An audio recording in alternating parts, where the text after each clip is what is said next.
Você já parou pra pensar como seria nascer como um corvo? Parece só um pássaro preto comum, né? Mas a verdade é que nascer corvo, boa sorte pra você! pode ser uma das piores coisas que pode acontecer com um ser vivo. E eu não tô exagerando. Porque o que acontece com eles depois que nascem é bizarro. Imagina você já nascer com a certeza de que vai ser odiado por quase todas as criaturas ao seu redor, inclusive sua própria espécie. Sim, os corvos vivem em guerra uns contra os outros. Mas calma, isso ainda não é o pior. Você vai descobrir um dos comportamentos mais macabros do reino animal. E ele envolve traição, morte e até velórios. Isso mesmo, corvos fazem funerais, mas não como você está pensando. E o motivo é ainda mais estranho. Mas para entender por que a vida de um corvo é uma verdadeira maldição, a gente precisa voltar ao momento em que ele nasce. Quando um corvo sai do ovo, ele é basicamente uma bola de carne indefesa, feia e barulhenta. E sabe quem decide se ele vive ou morre? O próprio pai dele. Sim, os corvos machos costumam escolher qual dos filhotes vai receber mais comida, e às vezes ignoram completamente os outros. Resultado? Eles morrem de fome dentro do ninho. E quando isso não acontece, os irmãos podem simplesmente se matar por migalhas. Agora, se por algum milagre esse filhote sobrevive, vem o segundo problema: os primeiros voos. A maioria dos corvos jovens acaba sendo atacada por outros animais, incluindo humanos, simplesmente porque eles são confundidos com aves de mau agouro. Mau agouro? Fala sério. Aliás, em várias culturas, corvos são símbolos da morte. Na Idade Média, acreditava-se que eles traziam doenças só de passar por perto. Em alguns países, até hoje, existem caçadas organizadas só para matar corvos. Agora segura essa. Você sabia que alguns corvos lembram do rosto das pessoas? Sim, eles têm uma memória absurda. E se você maltratar um corvo uma vez na vida, ele vai lembrar do seu rosto por anos. E pode até ensinar os filhos dele a te odiar também.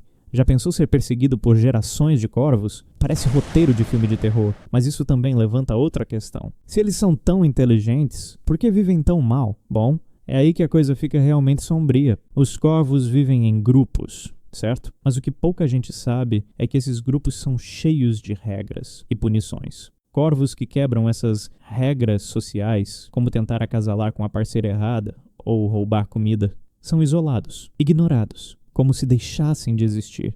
Eles fazem algo chamado ostracismo animal, e isso é brutal, porque um corvo sozinho tem pouquíssima chance de sobreviver. Ele vira presa fácil, ele é ignorado por todos, e o pior, ele sabe disso. Sim, os corvos têm consciência da exclusão social e isso afeta até o comportamento emocional deles. Pesquisas já mostraram que corvos rejeitados ficam mais apáticos, perdem interesse pela comida e até demonstram comportamentos parecidos com depressão. Isso mesmo, depressão em pássaros. E se você achou isso triste, escuta isso. Os corvos são tão autoconscientes que quando um deles morre, os outros se reúnem. Parece um velório, né? Mas não é bem por luto. Na verdade, os cientistas acreditam que os corvos se reúnem para investigar a morte do outro corvo. É como se eles fizessem uma perícia. Tentam entender se o local é perigoso, se foi um predador, um humano ou outro corvo. E a parte mais sombria, depois desse velório, muitos corvos nunca mais voltam para aquele lugar. Ou seja, eles associam a morte com o espaço e evitam o perigo de forma quase irracional. É assustador, mas não para por aí. Você sabia que os corvos também têm uma vida amorosa, trágica? Quando um corvo escolhe seu par, é pra vida toda. Parece bonito, né? Mas se o parceiro morre, o outro muitas vezes não busca um novo amor. Alguns ficam anos sozinhos, outros nunca mais acasalam. E aqui vai mais um choque. Corvos podem passar por algo parecido com um luto. Já foram observados corvos levando ramos, pedras e até objetos brilhantes para o local onde o parceiro morreu. Como se fosse um ritual. Então me diz, como pode um animal tão inteligente viver uma vida tão miserável, solitário quando erra, odiado por humanos, caçado injustamente, perseguido por seus próprios instintos, e mesmo assim, ele sobrevive, e sobrevive bem. Corvos são considerados uma das aves mais inteligentes do planeta. Eles usam ferramentas, conseguem resolver quebra-cabeças complexos, podem aprender até 250 sons diferentes.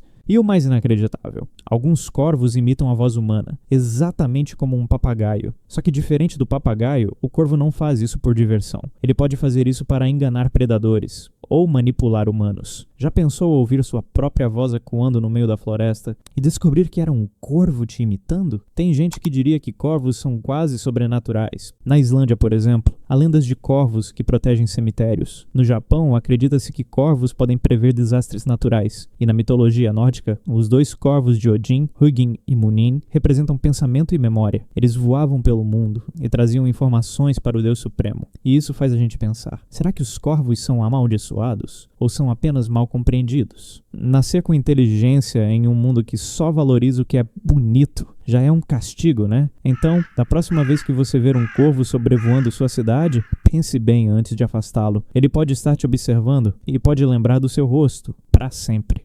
E se você achou essa história absurda, espera até descobrir por que os polvos podem estar fugindo de aquários durante a noite e o que eles fazem quando ninguém está olhando. Mas isso é uma história para outro vídeo. Se você curte essas curiosidades que misturam ciência, mistério e um pouquinho de terror, já se inscreve no canal porque vem muita coisa absurda por aí. E agora eu quero saber de você. Você acha que os corvos são vítimas ou vilões? Escreve aqui nos comentários. E claro, se você já teve alguma experiência estranha com um corvo, compartilha com a gente. Vai que ele está lendo também.